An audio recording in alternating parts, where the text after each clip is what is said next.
involves methodology. That's different, right? Road, rail, air, okay? That is method. Technique, I can take any vehicle.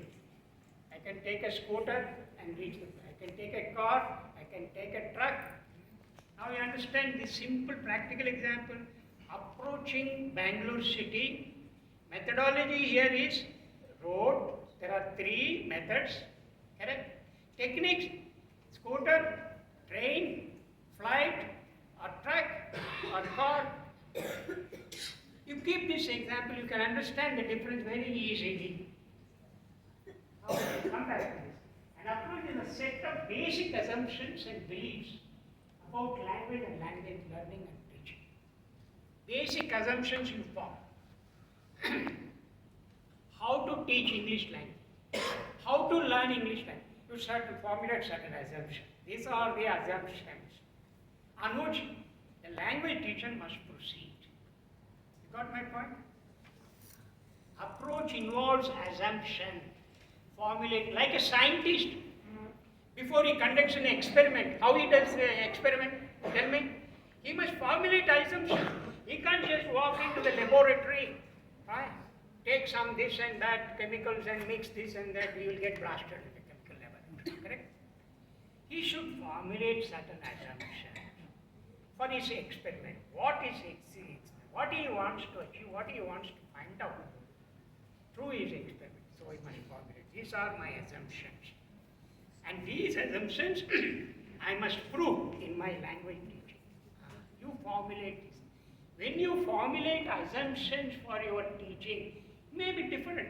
Maybe for 10th class students, maybe plus 2 students, maybe undergrad students, or maybe for business doctors. Now you understand? So you formulate assumptions. These are my assumptions. Second, you see the method. Method is an overall plan. Now you plan. How I should go to Bangalore? Plan. Should I take air? Should I go by road? Should I go by rail? Plan. You plan. When I should leave, when I should travel to Bangalore, yes. Tomorrow or day after or next week. These are all common plans. Right? So you plan. This planning is very important for English language teaching. When you are teaching for a particular section of students, you must plan. Without planning, you can't walk in, because English language teaching is such a complex subject. It requires tremendous training, tremendous patience. That's also patience. Tremendous hard work you must put hard work, because you have to make the class for 60 minutes live, active. How? The class must vibrate. Other class, even the principal must come round and see what is happening in the class. Any Kalata is going, no, it is not Kalata. All my students are like that. ELT classroom is a noisy classroom. You must make that noise lively. Noisy means make it live, active. Make each student participate in the learning process, because the target is to make learners learn the language. That is the target. So planning is very important. Without planning, so all this is called planning. I have to teach. So I am teaching the language teachers. So when I go and teach the students, my strategies will be different. I will generate all tasks, worksheets, and do all kinds of things in the classroom.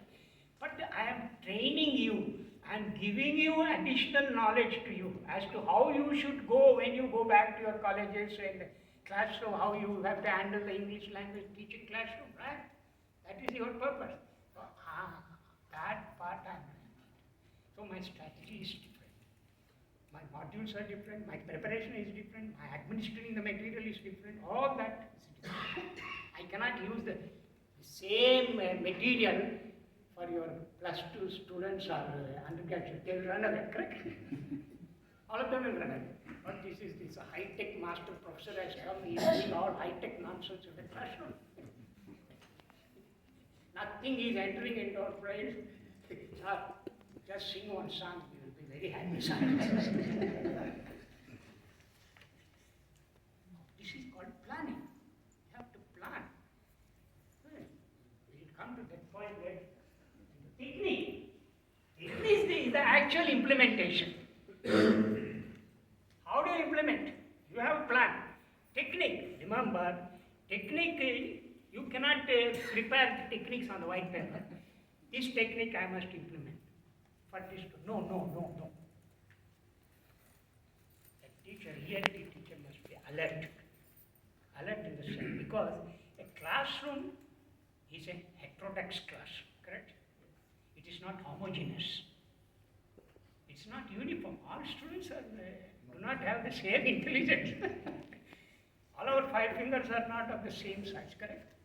One student will be very active, his receptive sense will be very high compared to the other students, correct?